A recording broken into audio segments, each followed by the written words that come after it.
अखण्डमण्डलाकारं व्याप्तं येन चराचरं तत्पदं दर्शितं येन तस्मै श्रीगुरुवे नमः। आज के इस छोटे से वीडियो में हम मनुष्य जीवन में आने वाली उन 8 चीज़ों पर विचार करेंगे जिन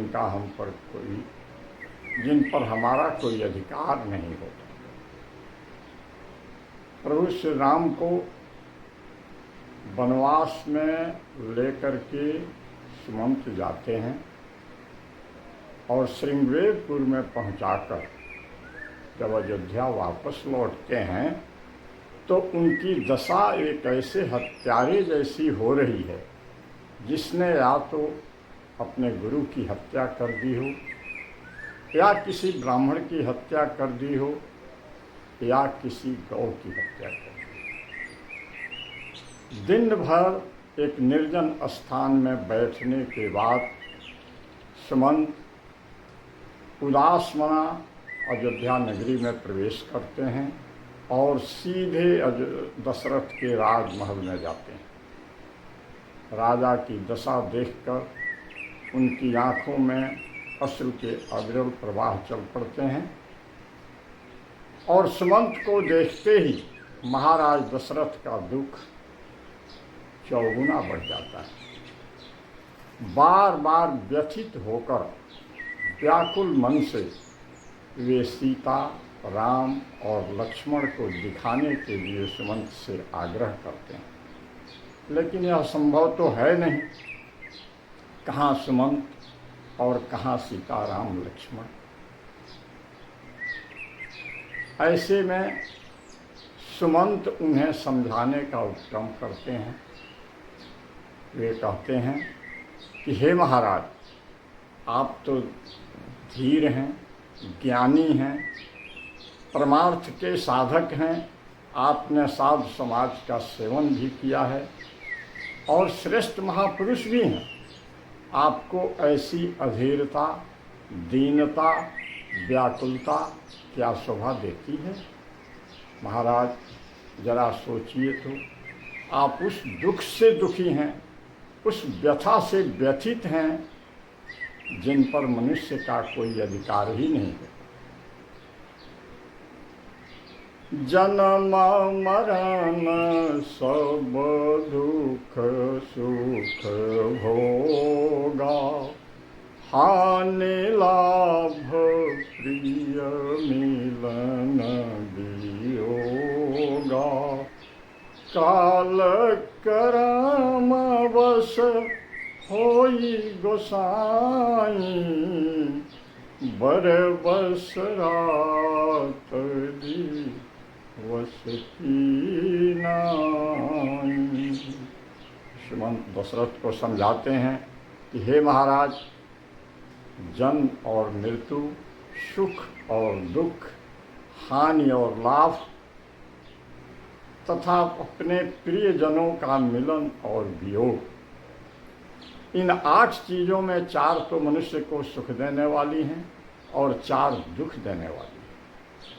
लेकिन इन 8 का आना जाना मनुष्य के जीवन में उसके कर्म प्रारब्ध के अनुसार समय पाकर ऐसे ही होता है जैसे दिन और रात्रि का आना और जाना। क्या हम लाख स्तुति करके भी सूर्य को उदित होने से रोक सकते हैं? और जब समय आ जाता है तो क्या लाख स्तुतियाँ करने पर भी सूर्य को अस्त होने से रोक सकते हैं? कदापि नहीं।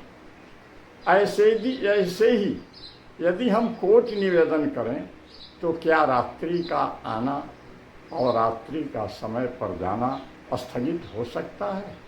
नहीं हो सकता। ऐसे ही इन 8 चीज़ों का मनुष्य के जीवन में आना और जाना मनुष्य के ही कर्म प्रारब्ध के अनुसार समय पाकर होते रहते हैं, जिन पर उसका कोई बस नहीं चलता, अधिकार नहीं होता। लेकिन होता क्या है, आगे बताते हैं सुमंत, कि अज्ञानी में और ज्ञानी में, धीर और अधीर में अंतर क्या पड़ जाता है, यही समझने की बात। वे कहते हैं कि हे महाराज, ऐसी कठिन परिस्थितियों में जो अज्ञानी पुरुष होते हैं वे खुशियाँ मनाने लगते हैं, नाचने कूदने लगते हैं, और दुख के समय वे ही मनुष्य जो थोड़ी देर पहले हर्ष के अवसर पर नाच रहे थे, उमंग में थे, भगवान तक को गाली देने लगते हैं। बचता कौन है? जिसने धीरता की साधना की, जिसने समता की साधना जीवन में कर रखी। दुख हरस सुख हरस ही जड़, दुख बिल खाही, दो समधीर धरहि मन माही।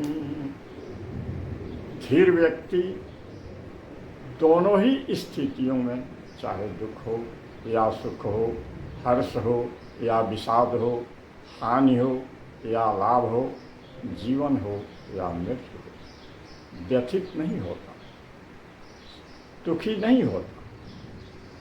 धैर्य के साथ इन कठिन परिस्थितियों में अपने धर्म की रक्षा करता है, अपने स्वाभिमान की रक्षा करता है, और इनको धीरे धीरे झेलता है।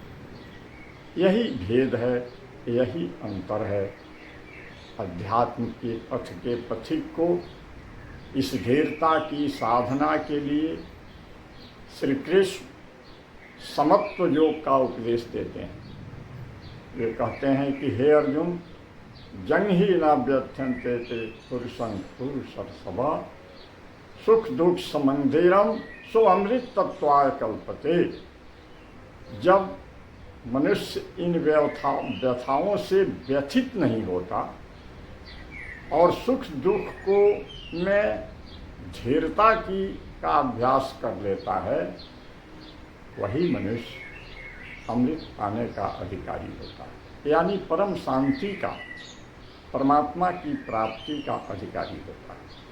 बंधुओं, यह एक दिन में तो नहीं होगा, लेकिन अभ्यास करते करते, साधना करते करते, छोटे छोटे दुखों को झेलते झेलते, छोटी छोटी कठिनाइयों में धीरता का अभ्यास करते करते एक दिन अवश्य सध जाएगा, एक दिन जरूर होगा।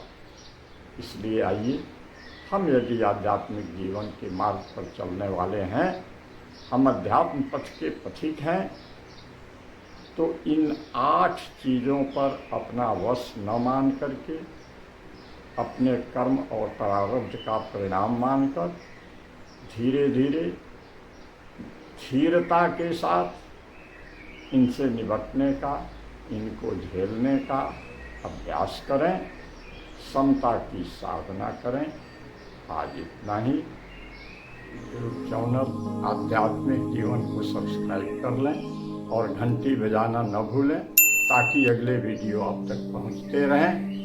मेरा संपर्क नंबर है 82 940 91 494, 82 940 91 494।